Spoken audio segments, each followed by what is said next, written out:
谢谢爸的提醒，我会留意的。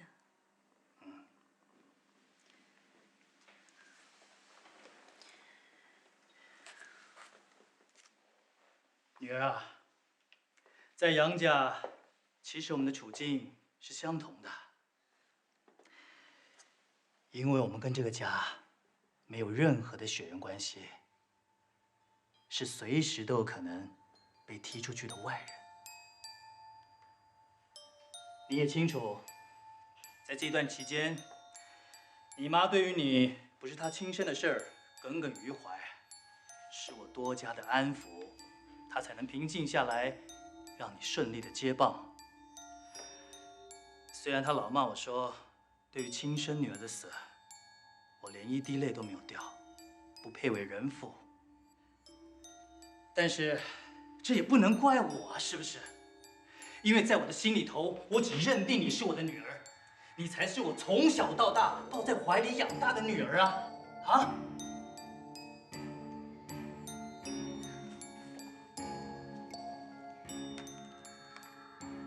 爸，你说的对，只有我们两个人是最亲近的。现在还有谁能比我自己的亲生父亲更能帮得上我呢？这样吧，等过段时间爷爷对我完全放心以后，我再安排爸重新回到公司工作。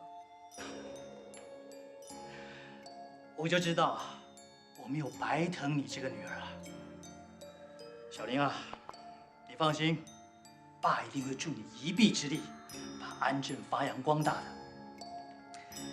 那我就不耽误你办事了，爸先走了。爸，你慢走。嗯。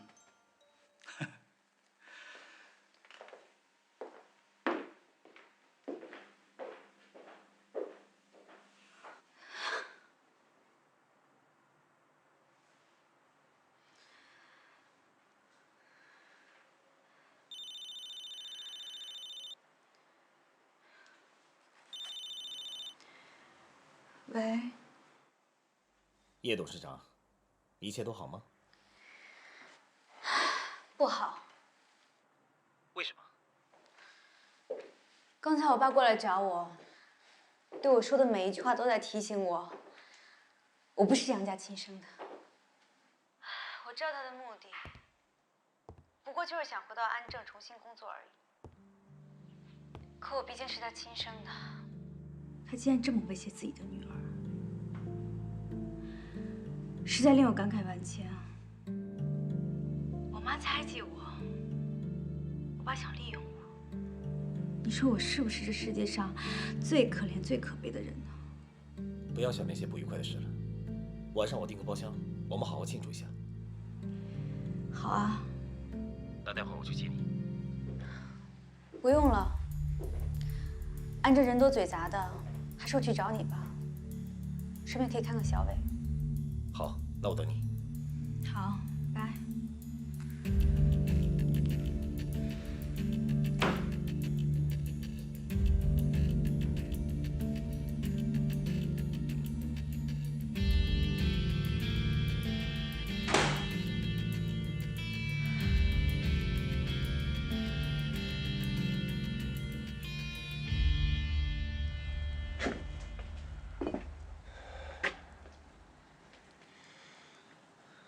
没想到还能有回来的这一天。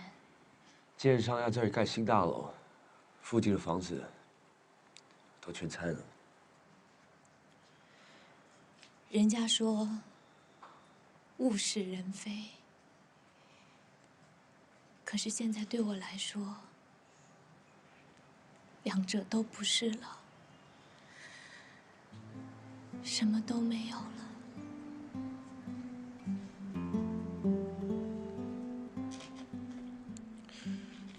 如果你心里还是放不下，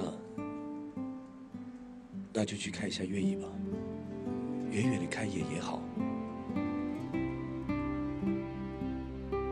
就是这里了。于强虽然嘴上嚷嚷着不肯原谅，但其实他早就想把月姐接回来跟他一起住了。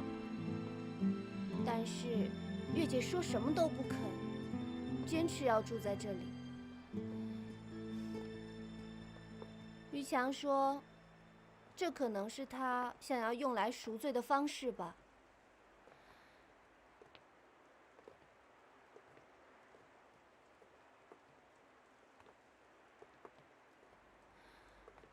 他在那儿。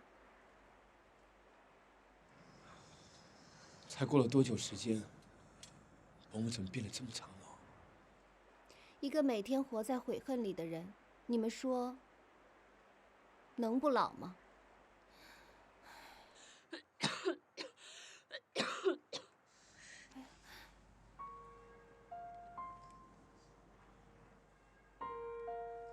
你们在这待着，我去看他吧。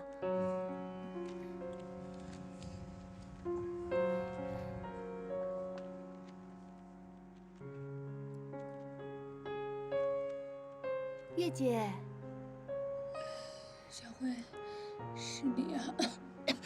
哎呀，你又咳嗽的厉害了，我给你拍拍啊。不用了，好点没？或者对我来说，就是一种惩罚。我宁愿早点离开，找小飞道歉去。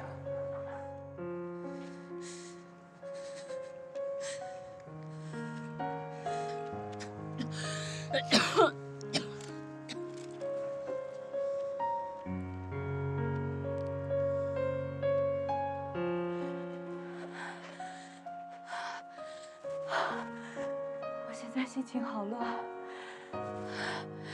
真的好乱。看到我妈现在的处境，我真的很心疼她。但是，一想到她对我造成的伤害，我又无法释怀，我真的不知道该怎么办了。贺凡，我该怎么办？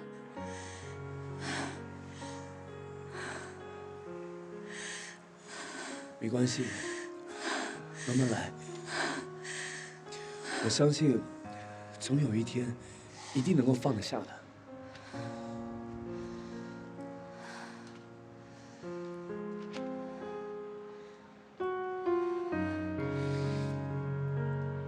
我还想再去见一个人。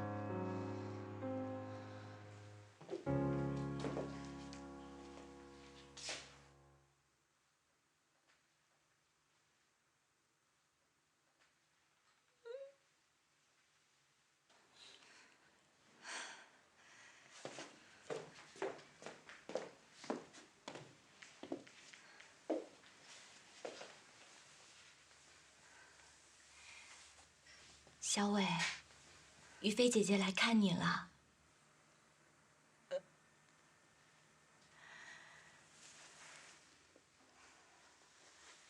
见你比以前好多了，我也就放心了。一定要加油，我的弟弟。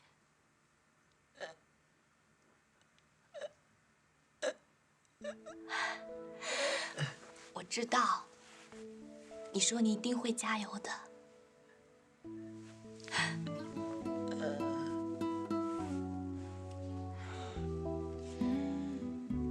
一菲，我们差不多要走了，等一下被别人碰见就不好了。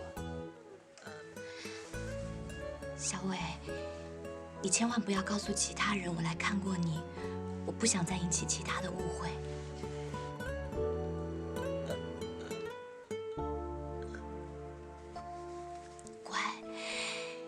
一定要好起来，祝你早日康复。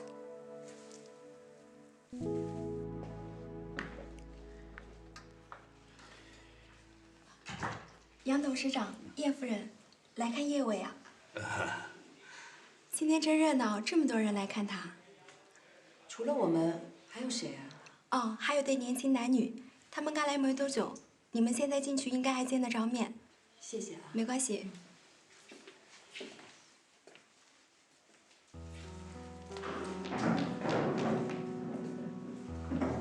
爸，你先去看小伟，我马上就回来啊。慢平，慢平。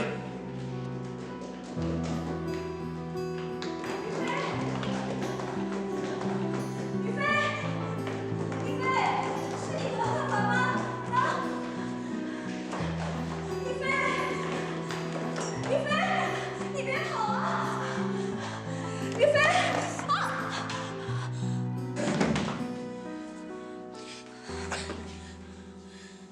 再出现，所有问题都回到原点，要考虑清楚。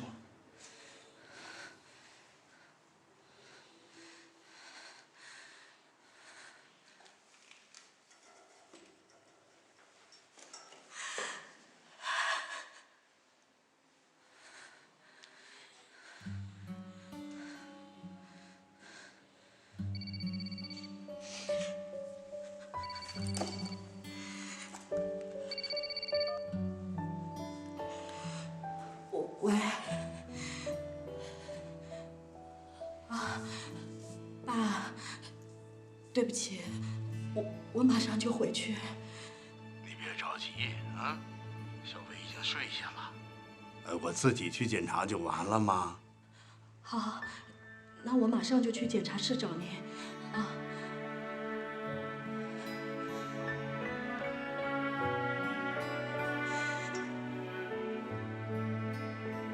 难道真的是我看错了？是我太思念女儿。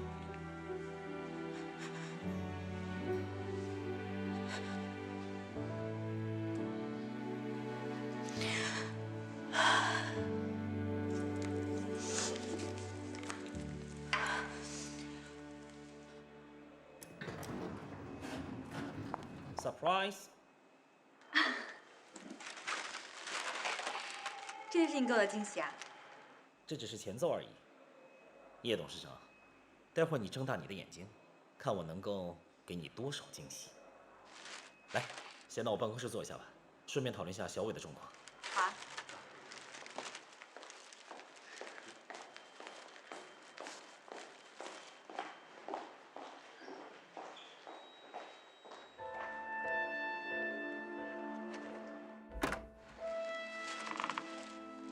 先坐吧。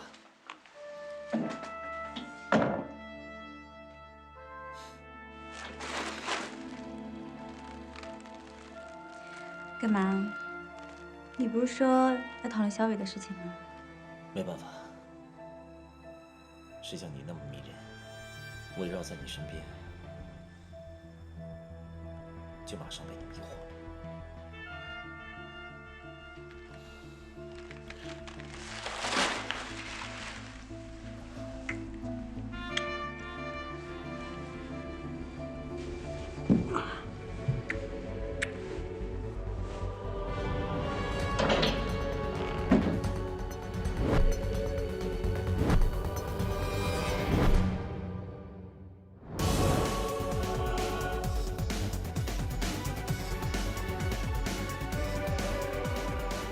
董事长，你听我。滚开！立刻跟我回家去！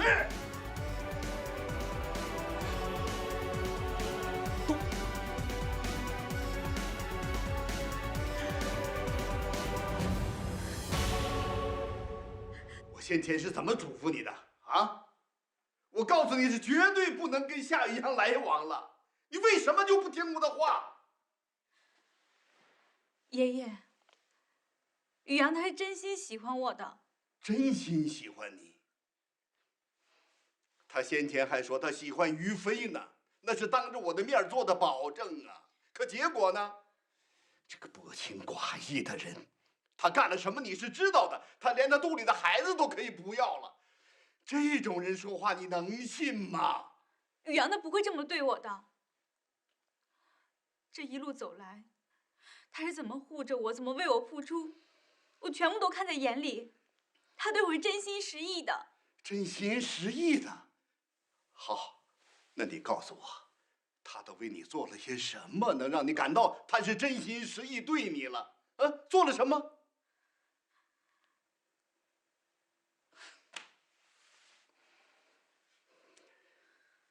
我是枉费了苦心栽培你，你老是在感情上出问题。先前呢是不择手段呢要得到张鹤凡，现在呢又不听我的劝阻，不听我的反对，非要和那个夏雨阳在一起。你说你这个个性啊，我怎么能安心把这个安正交给你的？你说他，爸，小林他也是一时被迷惑，我们慢慢劝他就是了啊。董事长，董事长，夏医师来了，要不要让他进来呢？他还有脸来？赶他走！不，让他进来。他有胆量来见我，我倒想听听他想跟我说些什么。是。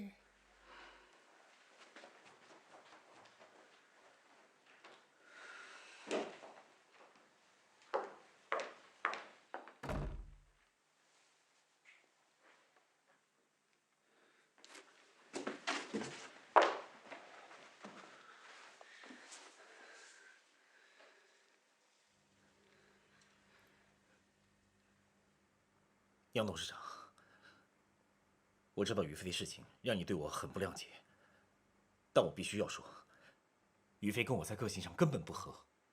我喜欢的人是叶琳，希望爷爷能够成全，把叶琳嫁给我吧。于飞不适合你，不是因为他的个性，而是因为他的家世。如果今天于飞是我杨家的孙女，或者是其他豪门的千金，恐怕你就说不出这些话来了吧？董事长，不是这样的。闭嘴！别再拿你的感情当武器来欺骗我的女儿！马上给我滚！我们不想再看见你。夏雨啊，我绝对不会答应小林跟你继续交往。从明天开始就离开基金会。至于小伟的事儿，我会找别的医生来接手的。我知道今天说什么都没有办法让你们接受，希望有一天，我的真心诚意能够感动你们。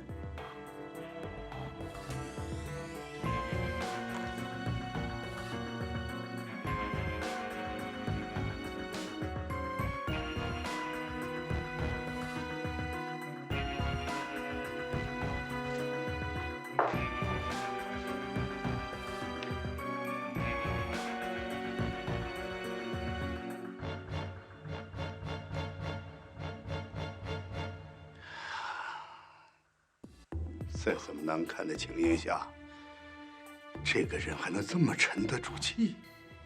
哎呀，他的心机也真是可怕呀！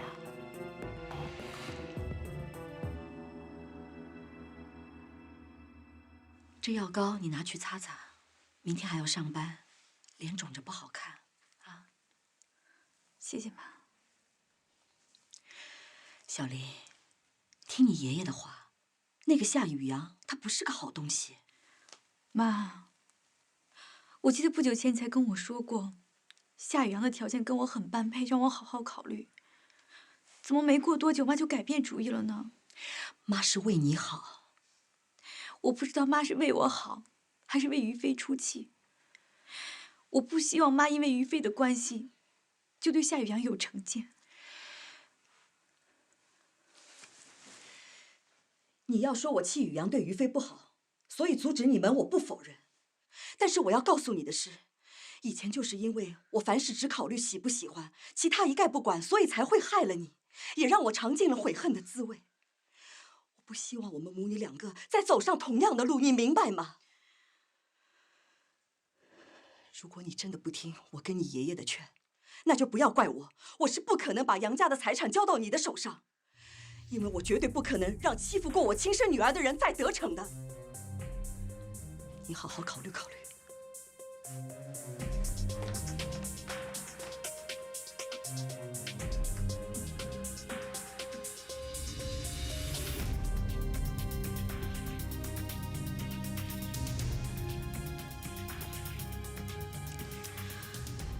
我没有想到，我妈居然撂这么狠的话给我。我跟你说过了，感情一旦出现了裂痕，就很难修补，连亲情也是一样。你现在打算怎么做？为了安抚我妈跟我爷爷，我想我们可能有一段时间不能见面。好，我能体会你的难处。雨阳，谢谢你在我最难过、最无助的时候陪伴我。你放心，我一定会报答你对我的恩情的。没关系，这是我应该做的。早点休息。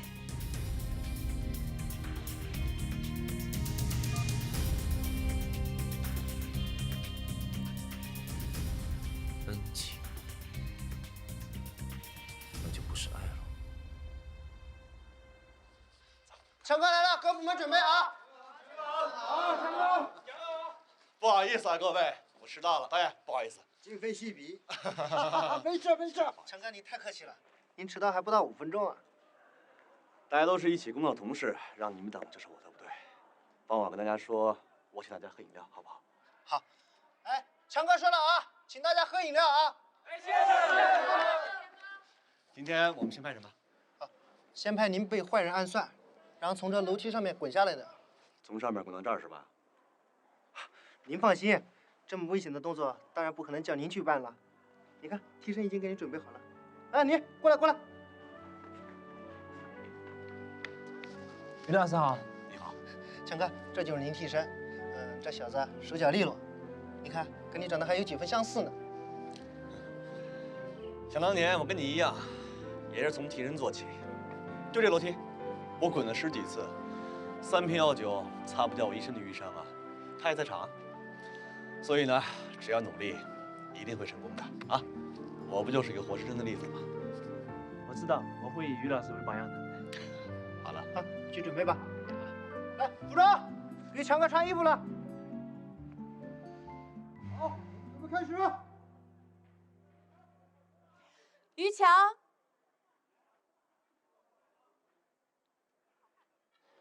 警察都说没找到，你怎么就不信呢？你肯定是看错人了嘛！看错一个可能是因为我眼花，但我不可能2个都看错吧？我不相信这世界上会有那么相像的2个背影。你老实回答我，于飞是不是还活着？我是她的亲妈，你们可不能瞒着我。好了，杨曼萍，你的心情我可以理解。你来找我说这些，我也很难过，只会勾起我伤心的往事。我和你一样，我也衷心希望小飞没有死。算了，不说这些了，我还有工作，希望你以后不要再来找我了。于强，于强，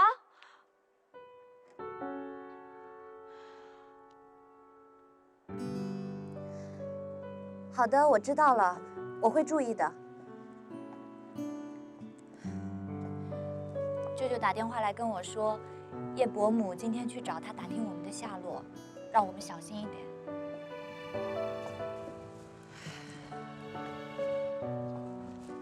也不知道那天他从医院的楼梯上摔下来怎么样了。虽然我们没有好好的相处过，但她毕竟是我的亲生母亲。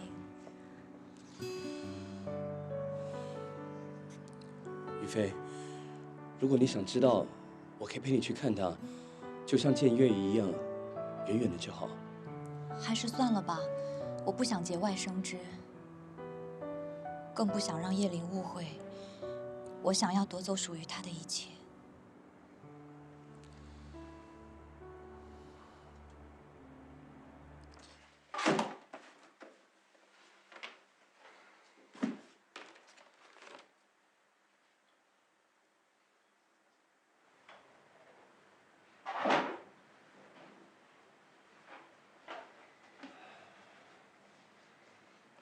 董事长，东西我已经收拾好了，感谢您这段时间的照顾。这些场面上的话我听够了，我今天亲自来盯着你，就是看你离开。你放心，你的钱我已经让高秘书打到你的账户上去了。我希望这次你能够信守承诺，不要再接近小林了。否则，我知道我不会的，请多保重。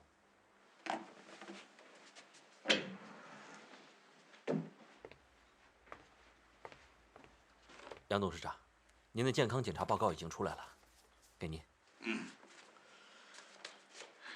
爷爷，您先和医生聊，我去包您取药。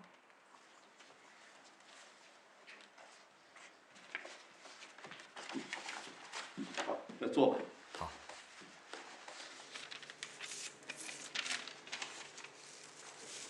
这是您的药，请按时服用。谢谢。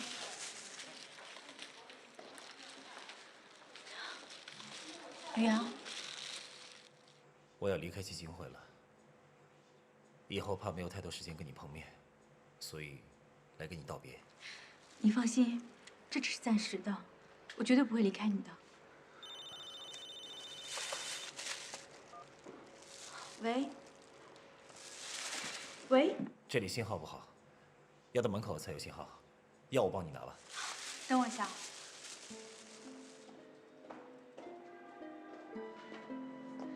放心吧，我会处理好的。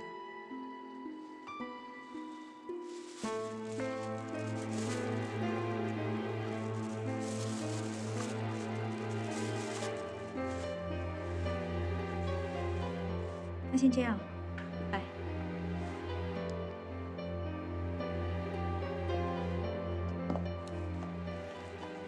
发生什么事了？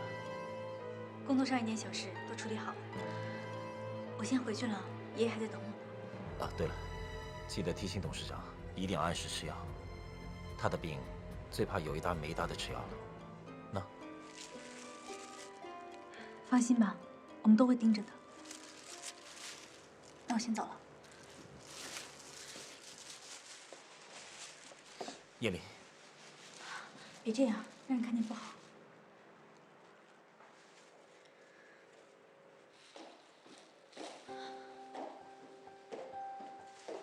叶琳，为了铲除我们之间的障碍，接下来我只能利用你了。所以按照目前检查报告的结果来看，情况还算正常，您定期回诊就可以了。爷爷，药拿回来了，我们先把药吃了再回去吧，别耽误了吃药时间。啊，也好。来，爷爷。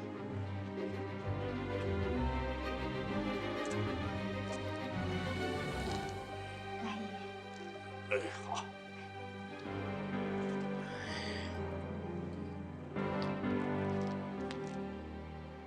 月姐，今天是你的生日，你看我们特地挑选了一个这么漂亮的蛋糕，我们来唱生日快乐歌吧。祝你生日快乐，祝你生日快乐。你哑了，不会跟着唱啊？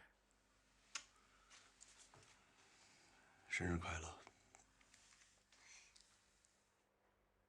月姐，我跟你说，他本来是要拍戏的，但是因为想起今天是你的生日，所以特地取消了，赶了过来。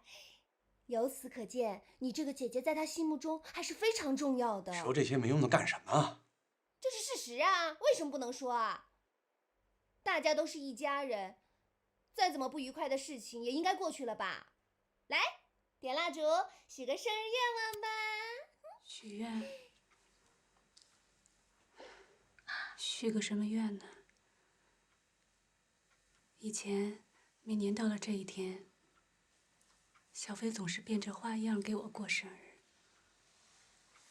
现在他不在了，我也没有心情过了。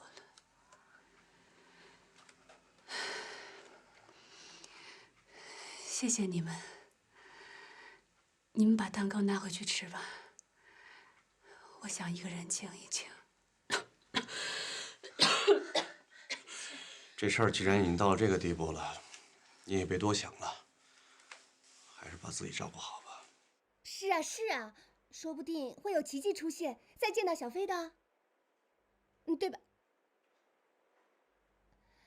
如果老天可怜我，就早点把我带走，让我去找小飞。该珍惜的时候不珍惜，现在后悔了还说这些有什么用啊？啊？你以为你这么糟蹋自己的身体，啊，小飞就原谅你了？于强，我告诉你，就算你真死了，你也休想见到小飞，因为他根本就不想见到你。于强，月姐，你别听他胡说八道的啊！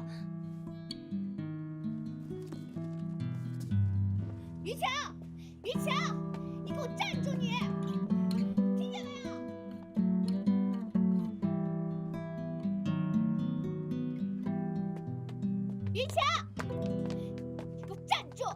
你要干什么？你疯了你！今天是月姐生日，你不安慰她也就算了，居然还讲这么重的话，还伤害她。你明明知道，她还在为了于飞的死责怪自己。我就是因为什么都知道，只能眼睁睁地看着，什么都不能做，什么都不能说，我才难受，我才会说出那样的话来。刚才我都忍不住想告诉我姐，小飞其实没有死，但我知道我只要说出来，她就会明白小飞到现在还不原谅她啊，还是不愿意见她，她会更难受，这不要她的命吗？好吧，你说的也没错，那现在该怎么办呢？再这样下去也不是办法呀。要不你劝劝小飞吧，让她原谅月姐。你说的简单，我姐伤小飞伤得那么重，我只能期盼小飞早一点把心结放下，肯主动来找我姐，去把之间的东西化解掉。可是我就不知道我姐的身体能不能撑到那个时候了。哎，对了，要不麻烦你再上去一趟，你跟我姐说，就是天气冷了，而且马上要来寒流，她如果不介意的话，和我们一起住几天吧。我试试看，但是不保证能成功哦。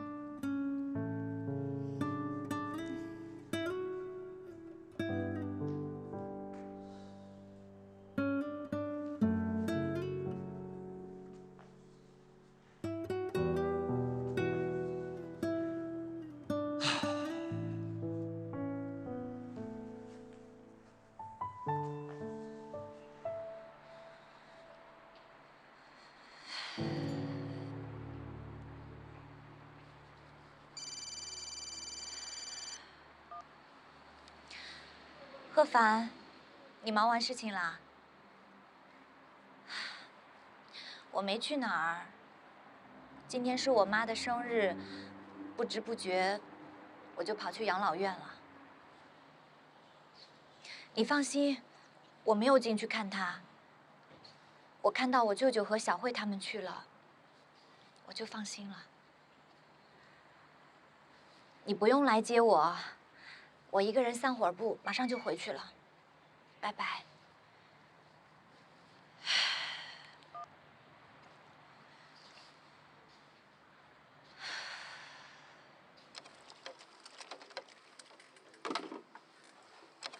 妈妈，什么时候回家？等妈妈洗好碗了，我们就好回家了，好吧？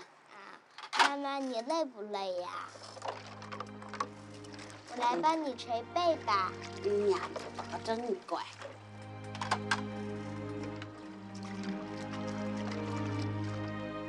跟我姐说，就是天气冷了，而且马上要来寒流，她如果不介意的话，和我们一起住几天吧。不行，我得回去看看，我不放心。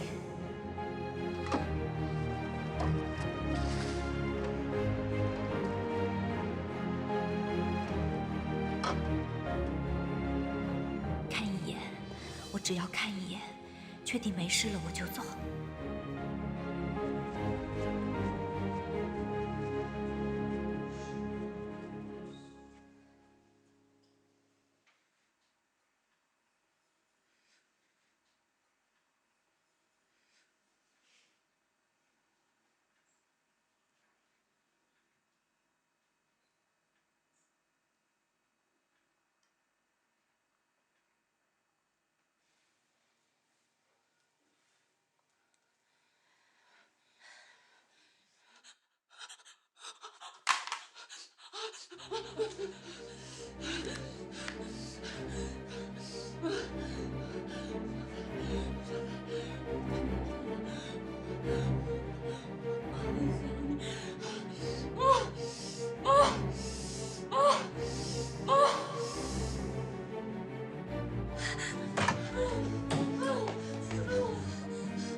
呼吸器呢？呼吸器呢？呼吸器你放在哪里了？呼吸器呢？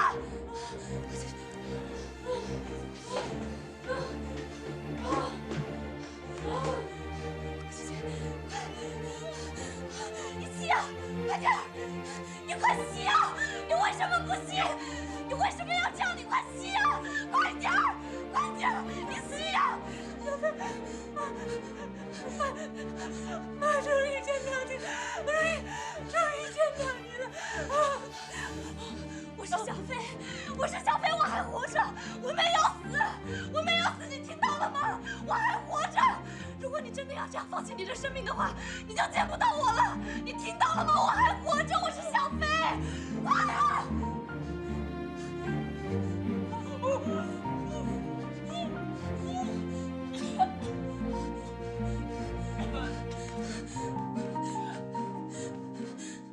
快起来！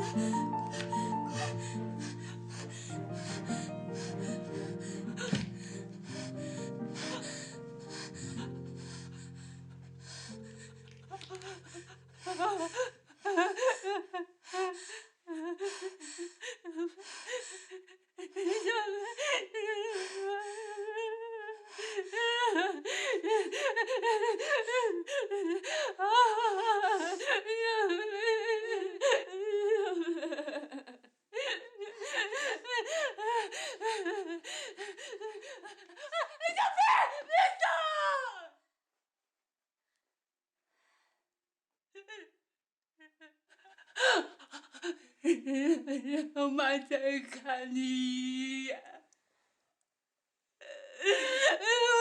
我只是想确定你是不是活着，只要活着就好，活着就好，活着就好，小飞呀。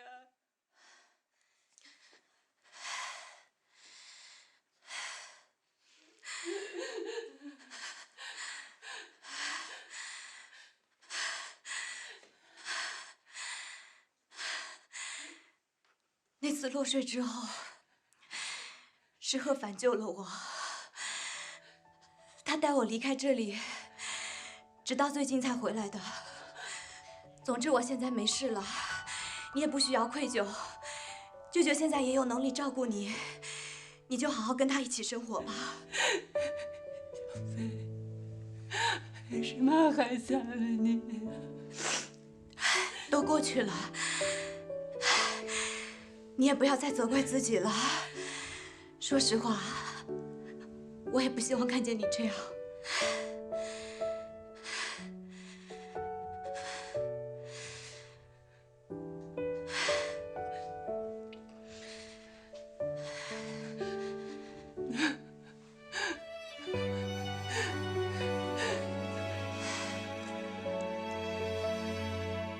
虽然我没有办法。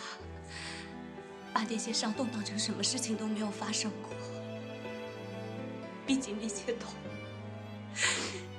真真实实的发生在我的身上。但是我真的不怪你了，真的。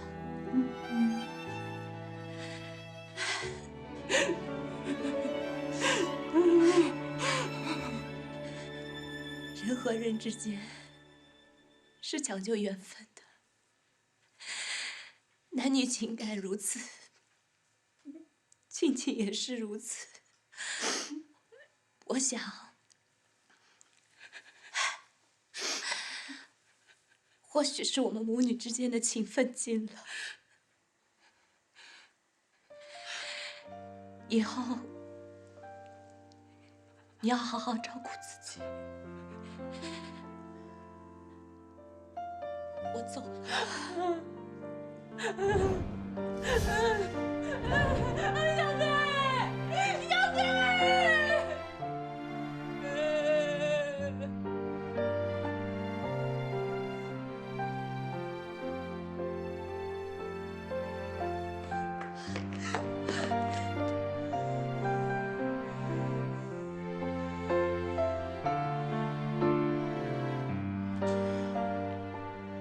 你这晚没回来。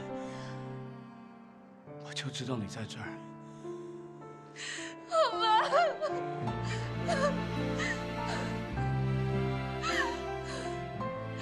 我不是不知道，这么多年，我妈她要努力对我好，可是只要一想到那些好的背后，是隐藏着她的自私，我真的不知道该怎么面对，我真的不知道我该怎么办。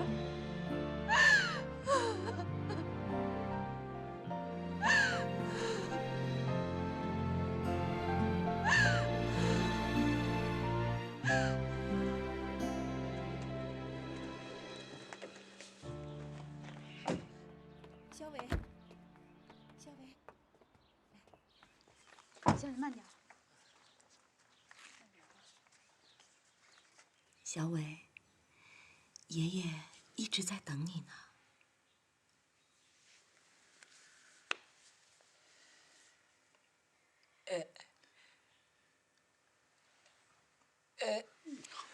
好，小伟有进步了，会喊爷爷了。人家说呀，10年修得同船渡，100年修得共枕眠呢。要想成为一家人，真是不容易的福分呢。所以以后啊，我们一定要珍惜彼此啊。